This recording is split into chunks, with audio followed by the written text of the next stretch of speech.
À force de voir passer des photos ou des vidéos de tous ces crâneurs qui possèdent une imprimante 3D, vous vous dites que vous aussi vous aimeriez vous équiper. Le problème c'est que c'est la jungle, il y a plein de marques, plein de modèles, sans même parler du budget. Bref, je suis là pour vous guider tel un phare dans la nuit. Donc installez-vous, c'est parti pour le guide d'achat débutant 2026.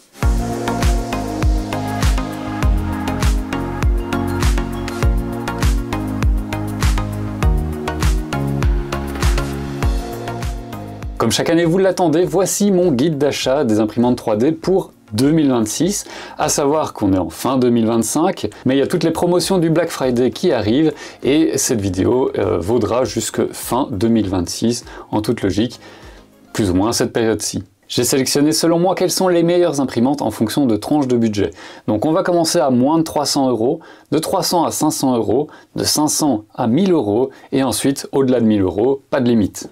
J'ai eu la chance de tester la plupart des imprimantes que vous retrouverez dans ce classement, et si c'est le cas, regardez en haut, vous aurez à chaque fois un lien vers la vidéo. Et si jamais une des imprimantes vous intéresse, regardez en description de cette vidéo, vous avez les différents liens d'achat qui sont des liens sponsorisés, et si jamais il y a des bons de réduction, je les rajoute en plus dans cette description même. Et une petite nouveauté dans la vidéo de cette année, vous aurez en plus des QR codes qui permettent de passer par le lien, donc de la même façon, mais cette fois-ci via votre téléphone.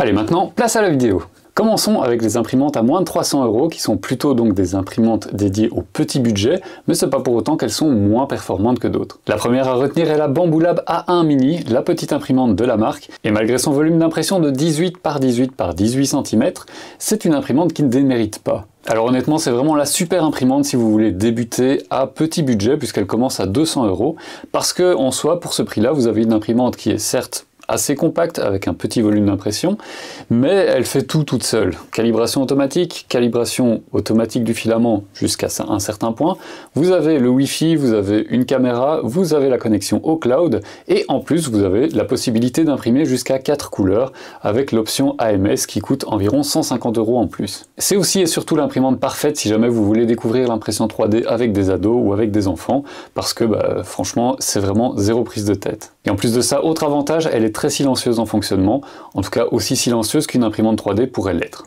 Et dernier point positif, en cas de problème ou de besoin d'entretien sur la machine, vous avez toute une série de guides sur le wiki de Bambu-Lab, et ça franchement il n'y a pas beaucoup de marques qui le proposent, d'ailleurs je pense qu'à ma connaissance c'est quasiment la seule marque qui propose un wiki aussi complet en cas de problème sur son imprimante. Au niveau des petits défauts, on retiendra évidemment la taille, puisque c'est cette taille qui permet de réduire le prix au maximum, puisqu'on est à 200 € prix de base, 350 € avec l'AMS, et en cas de promo, vous avez évidemment des prix plus intéressants que ça. Et deuxième petit défaut, c'est la caméra qui n'est pas à un placement optimum, et surtout qui n'a pas un framerate très élevé. On retiendra aussi que si jamais vous voulez imprimer des filaments avec du carbone ou des filaments phosphorescents, il faut changer la hot end au niveau de la tête d'impression, c'est une petite option qui coûte une vingtaine d'euros, mais c'est utile de le préciser, il faut mettre absolument une tête en acier trempé. Deuxième imprimante dans cette catégorie, c'est la Bambu-Lab A1, donc c'est la grande sœur de la Bambu-Lab A1 Mini, qui reprend évidemment toutes ses caractéristiques, mais qui agrandit son volume à 256 par 256 par 256 mm, donc vous avez un peu plus d'aisance pour imprimer des plus grands modèles. Évidemment, qui dit plus grand volume dit plus d'encombrement, mais ça c'est difficile de faire autrement. Et sinon évidemment, à part pour son volume, le reste des inconvénients sont pareils que sur la A1 Mini. Le truc c'est qu'elle est normalement disponible à 319 €, mais le prix est régulièrement en dessous des 300 €, voilà pourquoi je l'ai mise directement dans la catégorie moins de 300 €. Si vous rajoutez l'option AMS, évidemment vous devez rajouter 150 €, mais ça permettra d'imprimer jusqu'à 4 couleurs, et ça permet aussi de faciliter le chargement et le déchargement des filaments dans votre imprimante. Alors que ce soit la A1 ou la A1 Mini, sachez que ce sont des imprimantes qui sont ouvertes, et donc vous serez limité au PLA, PETG et TPU qui sont possibles d'imprimer sur cette imprimante-là.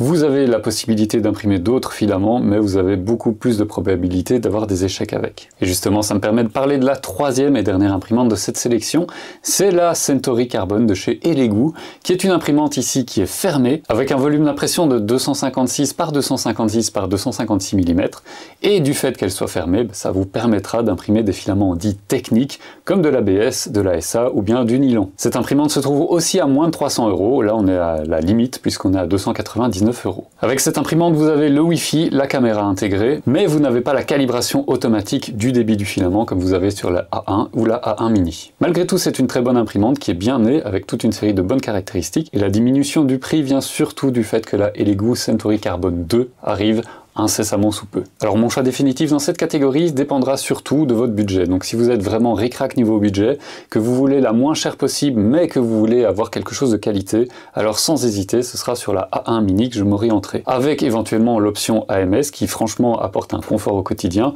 et en plus vous permettra de sortir des impressions jusqu'à 4 couleurs. Donc ça c'est pas mal aussi. Sinon si vous vous en fichez des couleurs, à ce moment-là orientez-vous plutôt vers la Centauri Carbone, même si vous devrez faire une croix sur la calibration automatique du filament. Honnêtement c'est un petit confort supplémentaire mais vous pouvez très bien calibrer vous-même votre filament. D'ailleurs j'ai même fait un tuto sur la chaîne qui parle de ça spécifiquement. Passons maintenant à la deuxième catégorie, donc entre 300 et 500 € qui est un budget un peu plus facile pour s'équiper correctement. La première dans cette catégorie, vous la connaissez déjà puisque c'est la Bambu Lab A1. Alors pourquoi l'avoir remise ici dans le classement? C'est simplement parce que normalement son prix est situé entre 300 et 500 €, mais ici avec les promos, le prix de base, donc sans AMS, est de moins de 300 €. Si vous rajoutez l'AMS, vous êtes d'office entre 300 et 500 € puisque le prix officiel c'est 349 €.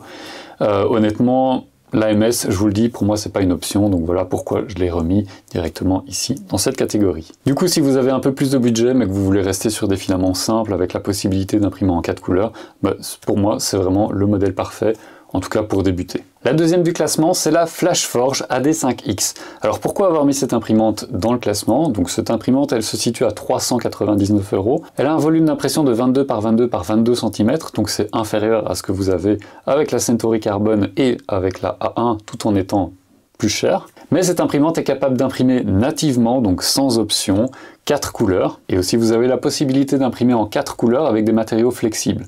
Alors en soi, c'est pas une option qui est ultra utile. C'est d'ailleurs pour ça que je n'ai pas vraiment testé sur la chaîne parce que ça m'intéressait pas plus que ça. Et honnêtement, c'est un modèle qui est arrivé un petit peu tard sur le marché avec peu d'arguments en sa faveur. Donc voilà, personnellement, à moins d'avoir un besoin précis d'imprimer des filaments flexibles en plusieurs couleurs, c'est peut-être pas le modèle vers lequel je m'orienterai. En plus de ça, malgré que cette imprimante a une forme de cube, c'est pas vraiment une imprimante faite pour imprimer des filaments techniques puisque tout est ouvert, le volume est complètement ouvert. Donc oubliez l'ABS, l'ASA, etc. Ça se fera pas dans de bonnes conditions. Et enfin la dernière de cette catégorie, c'est la Chidi Q2. Donc c'est une imprimante qui est sortie récemment puisqu'elle est sortie en août. Elle propose un volume d'impression de 270 par 270 par 256 mm. Donc jusque là c'est le plus grand volume que j'ai pu vous proposer. Elle est vendue 499 € et son principal argument de vente c'est qu'elle propose un volume d'impression fermé avec un chauffage de caisson, chauffage actif, donc qui permettra d'imprimer facilement des filaments techniques tels que l'ABS, ASA, nylon, etc., etc. Elle est équipée de base d'un système de filtration d'air, donc ça permettra de filtrer l'air en sortie de caisson pour éviter de polluer votre intérieur, donc avec notamment des gaz qui peuvent être nocifs lorsque vous imprimez des filaments techniques. Elle a aussi une option Chidi Box qui permet d'imprimer jusqu'à 4 couleurs, mais honnêtement, pour l'avoir testé, c'est pas franchement le système le plus au point et risque probablement de vous poser quelques problèmes. Donc franchement, je vous le recommande pas. Vous n'avez pas non plus de calibration automatique du filament, puisque ça c'est plutôt réservé chez Bambu Lab. Mais par contre, vous avez une bonne caméra qui est intégrée nativement et vous avez une connexion au cloud qui est optionnelle, mais qui est possible.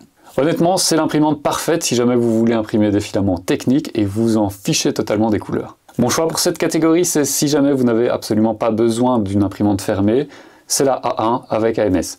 Sinon, si vous avez besoin d'une imprimante pour imprimer des filaments techniques, donc des filaments plus résistants, à ce moment-là, ce sera la Q2 vers laquelle je m'orienterai. Mais honnêtement, si j'étais vous, j'attendrais de voir les imprimantes qui se situent dans la catégorie supérieure, parce que pour pas beaucoup en plus, vous pouvez vous orienter vers la P2S de chez Bambu Lab, qui propose des arguments plutôt solides. Là-dessus, passons donc à la troisième catégorie, les imprimantes situées entre 500 et 1000 €. Et vous allez voir ici, il y a du beau monde. La première dans cette catégorie, c'est la Bambu Lab P2S, une imprimante qui est sortie très récemment et que j'ai testée très récemment sur la chaîne aussi. Honnêtement, un excellent rapport qualité-prix qui permet de la situer en version une seule couleur à 520 €. Elle propose un volume d'impression de 256 par 256 par 256 mm, donc tout comme la A1, sauf qu'ici c'est une imprimante totalement fermée. Donc encore une fois, ça facilite l'impression des filaments techniques. En plus de ça, vous avez un système de filtration d'air qui est très efficace puisqu'il recircule l'air en interne dans l'imprimante sans le faire sortir directement, mais vous n'avez pas un chauffage actif de caisson. Sinon, vous avez toujours la possibilité d'imprimer en 4 couleurs, voire même plus, en ajoutant des AMS. Donc Donc si vous prenez la version combo, vous avez un AMS. Donc cet AMS permet de sécher le filament qui se situe à l'intérieur.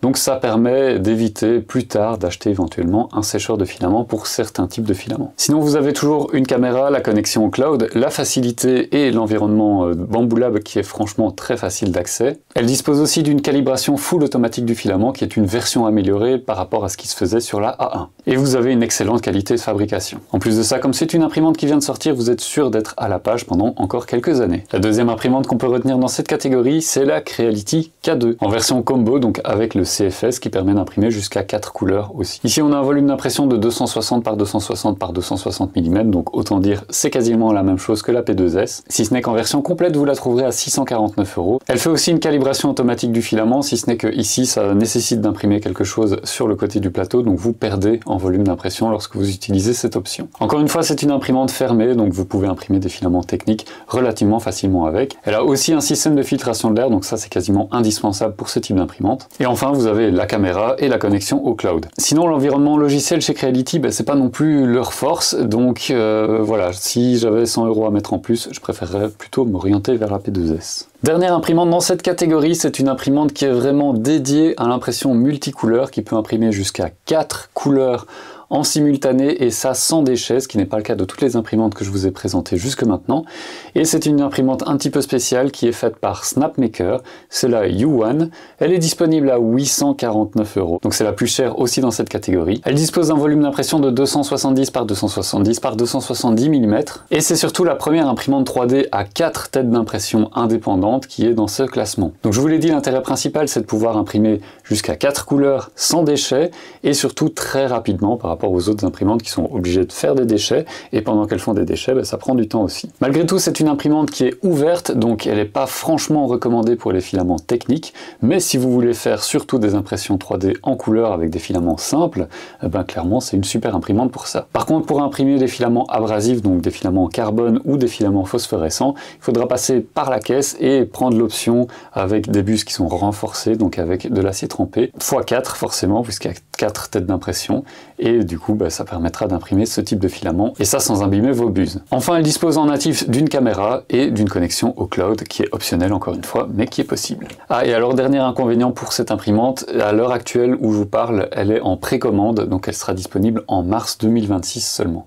Alors mon choix dans cette catégorie, naturellement, c'est la P2S, puisque c'est une imprimante qui est facile d'accès, qui est polyvalente, qui a un prix qui n'est pas exagéré non plus, et surtout elle est disponible directement. Ce qui n'est pas le cas de la U1 malheureusement, mais c'est vrai qu'entre les deux, mon cœur balancerait, mais la disponibilité ici m'a fait choisir plutôt la P2S. Malgré tout, si vous regardez cette vidéo au-delà du mois de mars, le choix de la U1 pourrait se défendre, seulement si vous décidez d'imprimer beaucoup de modèles en plusieurs couleurs. Allez, maintenant c'est parti pour la dernière catégorie, donc la catégorie à plus de 1000 €, sans limite de prix. Donc ici on est clairement dans le tout haut de gamme, alors on sera plutôt sur des imprimantes à plus grand volume, avec plus de possibilités, et surtout moins de limites par rapport aux autres imprimantes. Malgré tout, c'est pas pour autant que les autres imprimantes déméritent, mais ici on est vraiment sur la catégorie de qui peut le plus, peut le moins. La première dans cette catégorie, c'est la récente Bambu Lab H2S. Donc c'est clairement le haut de gamme abordable chez Bambu Lab qui remplace une autre imprimante qui proposait un volume d'impression plus petit. Ici donc on a un volume d'impression de 340 par 320 par 340 mm. On a un système de chauffage de caisson intégré, on a un système de filtration de l'air qui est aussi intégré.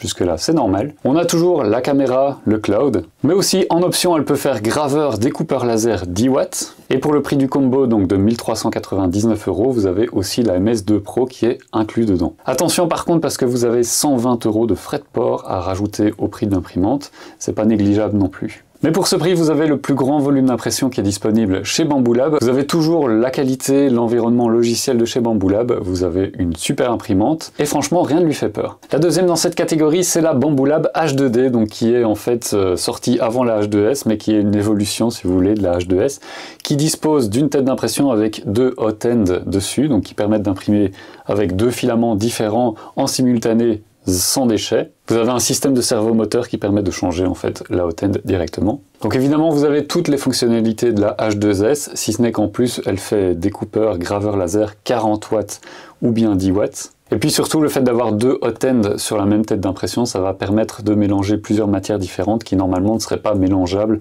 avec l'utilisation d'un AMS classique. Et puis en plus de tout ça, ça permet de diminuer la quantité de déchets qui est générée avec des impressions multicouleurs, même si c'est pas drastique non plus. Enfin, sachez qu'il y a une troisième imprimante dans la gamme H2 qui va arriver chez Bambu Lab, c'est la H2C, qui elle disposera d'une hot-end supplémentaire qui sera détachable, avec un système de parking automatique de ces hot-ends sur le côté. Donc ça permettra d'imprimer jusqu'à 7 couleurs là sans déchets. Et ça, ben voilà, c'est l'évolution ultime pour l'instant de ce qui se fait en impression multicouleur chez Bambu Lab, et avec un coût qui sera inférieur à ce que vous trouverez chez la concurrence, donc notamment Prusa, dont je vais parler juste après. Donc ici, elle est vendue 2200 € avec l'AMS ou bien 1900 € sans AMS. Honnêtement, l'AMS pour moi, c'est pas vraiment une option sur ce type d'imprimante. Donc si vous avez une réelle utilité de ce type d'imprimante, orientez-vous vers la version AMS en profitant des promos comme vous avez actuellement pour le Black Friday. Et enfin, la toute dernière imprimante dans cette catégorie, c'est la Prusa XL, qui est une imprimante qui permet, à l'instar de la Yuan de chez Snapmaker, d'imprimer avec des têtes d'impression qui sont totalement indépendantes les unes des autres. Donc vous pouvez imprimer jusqu'à 5 filaments en même temps sans déchets. Mais tout ça, ça a un coût puisqu'on est à 3700 € avec l'option 5 têtes, et en plus de ça, vous devez monter l'imprimante vous-même. Donc voilà, c'est peut-être pas réservé aux débutants, mais sachez que c'est une option qui existe aussi. Avec un gros avantage, c'est que Prusa est le seul fabricant dans tout le classement qui est un fabricant européen. Donc voilà, c'est nécessaire de le souligner aussi. Pour cette catégorie, c'est un peu difficile de donner un choix définitif parce que ça va vraiment dépendre de vos besoins. Mais si vous êtes débutant et que vous cherchez un grand volume d'impression, pour moi, la H2S est quand même le meilleur choix pour vous. Bon, et après tout ça, je peux vous donner quand même quelques petits conseils. C'est que déjà, le choix d'une imprimante 3D se fait pas vraiment à la légère parce que c'est quelque chose qui va vous suivre pendant plusieurs années. Donc autant faire le bon choix directement, autant faire le choix d'une imprimante qui va être pérenne et qui va être supportée longtemps par le fabricant. Donc c'est aussi pour ça qu'il y a beaucoup d'imprimantes de chez Bambu Lab, mais voilà, ils ont prouvé que c'est des modèles qui supportent pendant longtemps. Vous pouvez trouver facilement du matériel qui est disponible, autant sur leur boutique que via des revendeurs pour réparer ou dépanner votre imprimante ou bien changer les pièces d'usure. Attention qu'un mauvais choix peut vraiment vous dégoûter soit de l'impression 3D, soit d'un fabricant, donc encore une fois, choisissez en toute connaissance de cause. Aussi, il vous faut absolument un PC avec Windows ou Mac si vous voulez exploiter à 100% votre imprimante, parce que les logiciels qui sont disponibles pour les imprimantes 3D sont des logiciels qui sont uniquement compatibles PC, Mac, ou bien Linux évidemment si vous avez un PC sous Linux. Alors j'espère que cette vidéo vous aura plu, donc pour rappel, si jamais il y a un modèle qui vous intéresse, ça se passe en description.